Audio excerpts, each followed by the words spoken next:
सभी के लिए नमस्कार। आज हम देख रहे हैं मध्य प्रदेश में पंचायत में सचिव की भर्ती की जानकारी।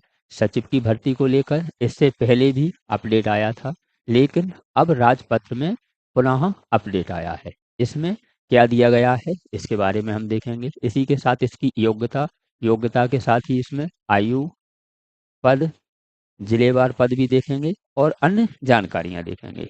अन्य जानकारियों में जो आपकी महत्वपूर्ण जानकारियां हैं वह देखेंगे। जल्द ही इसका नोटिफिकेशन आने वाला है और इसका पेपर ईएसबी लेगा। देखते हैं जानकारी।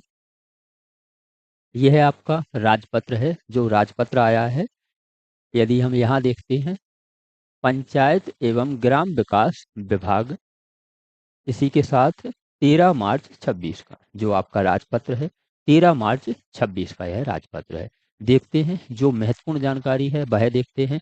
लेकिन आपको यदि किसी भी प्रकार का नोटिफिकेशन आता है और आप उसमें फॉर्म डालते हैं, तो आप उसकी विज्ञप्ति को पूरा पढ़ेंगे, स्वयं पूरा पढ़ेंगे। जो जानकारियां हैं वह तो आप इकट्ठी करेंगे ही, लेकिन उस विज्ञप्ति को आपको स्वयं पूरा पढ़ना है, क्योंकि इससे किसी प्रकार की कन्फ्यूजन नहीं रहता है और जो हमें जानकारी है पूरी मिल जाती है और फॉर्म में गलतियां नहीं होती हैं।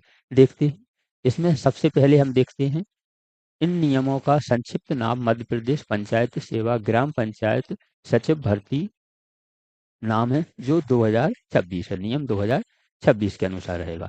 इसमें जो महत्वपूर्ण जानकारियां हैं उन्हें हम देख रहे हैं। सबसे पहले हम देखते हैं शैक्षणिक अर्हताएं। शैक्षणिक अर्हताएं और आयु संबंधित, तो यह शैक्षणिक अर्हताएं हैं और आयु है। पहले हम देखते हैं शैक्षणिक अर्हताएं, इसके बाद हम देखेंगे आयु। तो यहाँ हम देखते हैं किसी मान्यता प्राप्त विश्वविद्यालय से स्नातक की उपाधि होना चाहिए। स्नातक की आपके पास उपाधि होना चाहिए। इसी के साथ अन्य शैक्षणिक योग्यताओं में और क्या क्या होना चाहिए। यदि अभ्यर्थी इन नियमों के परिवर्तन में JRS के पद पर नियुक्त किया गया था, तो किसी भी मान्यता प्राप्त माध्यमिक शिक्षा मंडल से हायर सेकेंडरी उत्तीर्ण होना चाहिए, यह अनिवार्य। आगे हम देखते हैं, यदि अभ्यर्थी इन नियमों के परिवर्तन के पश्चात यदि JRS के पद पर नियुक्ति होती है, तब किसी मान्यता प्राप्त विश्वविद्यालय से स्नातक होना आवश्यक है। निम्नलिखित मान्यता प्राप्त संस्था से किसी एक संस्था से कंप्यूटर में डिप्लोमा या सर्टिफिकेट उत्तीर्ण होना अनिवार्य है। कंप्यूटर में आपको या तो डिप्लोमा हो या सर्टिफिकेट हो, यह होना आवश्यक है। तो यदि हम देखते हैं कि कंप्यूटर किस किस प्रकार से मान्य है, तो यूजीसी से, जो कंप्यूटर की बात चल रही है यहाँ पर, कि यूजीसी से मान्यता प्राप्त किसी विश्वविद्यालय से डिप्लोमा होना चाहिए। इसी के साथ यूजीसी द्वारा मान्यता प्राप्त किसी मुक्त विश्वविद्यालय से भी हो सकता है, या तो मुक्त विश्वविद्यालय से हो या फिर यूजीसी से, किसी भी प्रकार से मान्यता प्राप्त यूजीसी से होना चाहिए। यदि हम आगे देखते हैं तीसरे नंबर पे, तो इसमें दिया गया है कि DIACC national institute of electronic and information technology से आपको डिप्लोमा स्तर की परीक्षा उत्तीर्ण होना चाहिए। इसी के साथ शासकीय पॉलिटेक्निक कॉलेज से मॉडर्न ऑफ मैनेजमेंट कोर्स होना भी इसके अंतर्गत आता है। आगे हम देखते हैं शासकीय ITI से कोपा भी आपका कंप्यूटर दक्षता में आएगा और कंप्यूटर दक्षता में आपका CPCT भी आएगा। यदि आपने CPCT भी किया है तो आपके लिए कंप्यूटर दक्षता मान्य की जाएगी। अब हम देखते हैं आयु। आगे हम देखते हैं आयु आपकी भर्ती वर्ष 1 जनवरी से कितना होना चाहिए, 21 से 35 वर्ष होनी चाहिए। 21 से 35 वर्ष होना चाहिए। इसी के साथ साथ जिनके लिए भी आरक्षण प्राप्त हैं, SC हैं, ST हैं, OBC हैं, EWS हैं, दिव्यांग हैं, महिलाएं हैं, इन्हें जो अलग से आरक्षण प्राप्त है वह इन्हें अलग से दिया जाएगा। इसी के साथ आगे देखते हैं, आगे दिया गया है JRS कोटे से संबंधित अभ्यर्थियों के लिए कितना है, 50 वर्ष होना चाहिए। आयु सीमा कितनी होनी चाहिए, 50 वर्ष होनी चाहिए, जो भी JRS कोटे से संबंधित हैं। आगे यदि हम जानकारी देखें तो इस प्रकार है।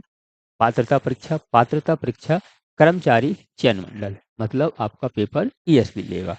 अब हम देखते हैं पदों की संख्या। पदों की संख्या जिलेवार भी देखेंगे, लेकिन इससे पहले जो पदों की संख्या है किस प्रकार से रहेगी आपकी, आपकी हर पंचायत में एक पद होगा। हर पंचायत में आपके पंचायत के हिसाब से पद रहेंगे। जो सचिव के पदों की संख्या है जिले के ग्राम पंचायतों की संख्या के बराबर रहेगी। जिले की ग्राम पंचायतों की संख्या के बराबर इसमें पद रहेंगे। इसी के साथ किस जिले में कितने पद हैं वह भी हम देखेंगे। इसके बाद अन्य जानकारी आपकी। अब हम देखते हैं इसके लिए पात्रता के लिए क्या क्या चाहिए। सचिव के पद हेतु पात्रता परीक्षा में भाग लेने के लिए जो पात्र किस प्रकार से पात्र रहेंगे। शैक्षणिक अर्हताएं, आयु, अनुसूची 3 के आधार पर इसे हम देखेंगे। आवेदन मध्य प्रदेश के वास्तविक मूल निवासी होना चाहिए। आवेदक को मध्य प्रदेश का मूल निवासी होना आवश्यक है।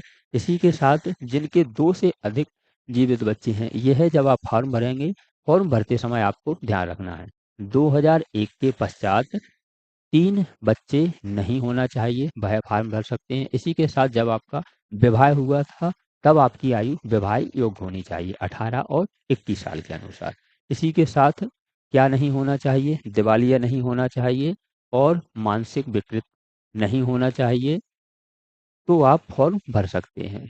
इसी के साथ कर्मचारी हों तो उसके लिए आपको विभाग से अनापत्ति प्रमाण पत्र चाहिए। अनापत्ति प्रमाण पत्र लेना आवश्यक है। नियुक्तियां एवं पदस्थापना। नियुक्तियां एवं पदस्थापना में किसी भी अभ्यर्थी को उसके गृह ग्राम पंचायत में पदस्थापना नहीं दी जाएगी।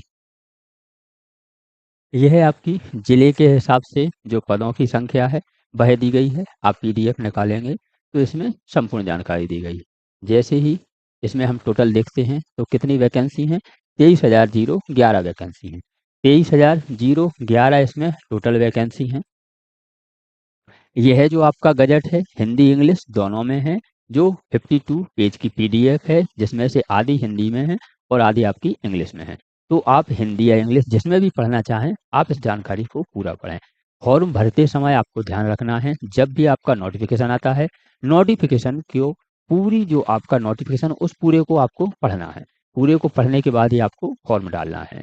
इससे संबंधित महत्वपूर्ण जानकारियां यह रही। जैसे ही इससे संबंधित नया अपडेट आता है तो हम आपको बता देंगे। ऐसे ही अपडेट प्राप्त करने के लिए आप हमारे चैनल को सब्सक्राइब कर लीजिए, जिससे नौकरी संबंधी सभी अपडेट आप तक पहुंच सकें। मिलते हैं एक और जानकारी एक और अपडेट के साथ अगली वीडियो में। जानकारियाँ यह रही। जैसे ही इससे संबंधित नया अपडेट आता है तो हम आपको बता देंगे। ऐसे ही अपडेट प्राप्त करने के लिए आप हमारे चैनल को सब्सक्राइब कर लीजिए, जिससे नौकरी संबंधी सभी अपडेट आप तक पहुंच सकें। मिलते हैं एक और जानकारी एक और अपडेट के साथ अगली वीडियो में।